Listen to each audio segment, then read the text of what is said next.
something online is supposed to make shopping easier, but it's been just the opposite for hundreds of people in one Missouri town. Now, their items, many of them popular electronics, never showed up. Zach Tecklenburg shows us why there are no easy answers for why it's happening. Zach? More than 500 people in Maryville have had the same story over the past 2 months. They're strung along for packages that never arrive. Tara Nelson ordered a Kindle Fire from Amazon.com in November, a Christmas present for her daughter. It had showed that it had been checked in at the Maryville post office on December 11th.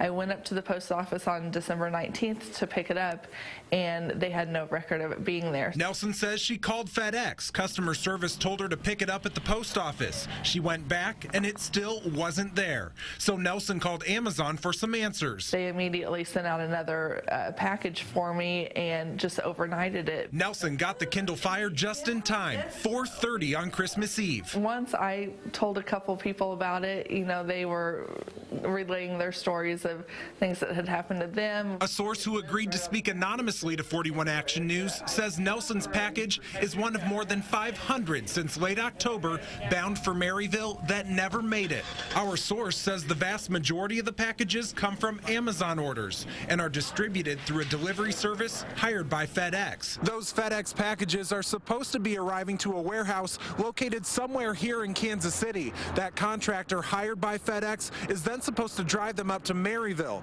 The only problem is those packages don't seem to be leaving Kansas City. Our source says those delivery drivers coming from Kansas City have been of little help. They drive an unmarked van, speak little English, and are swapped in and out every few months. So this contractor making the deliveries remains a mystery. But the current delivery driver has provided our source with some clues, saying that once the packages arrive in Kansas City, they're scanned into the system as if they've reached Maryville, which is why people like Tara Nelson are led to believe their package is at the post office, when it's really not. So the question remains, where are those packages? I've digged for answers from FedEx, like the name of this Kansas City contractor, but they're not sharing that information. All FedEx will say is that this behavior is not reflective of FedEx's commitment to customer service and that the company is taking this matter very seriously. The U.S. Postal Service says it's conducting an investigation of its own in hopes of getting some answers, and we're staying on this too, so keep with 41 Action News for any new developments. Zach Tecklenburg, 41 Action News.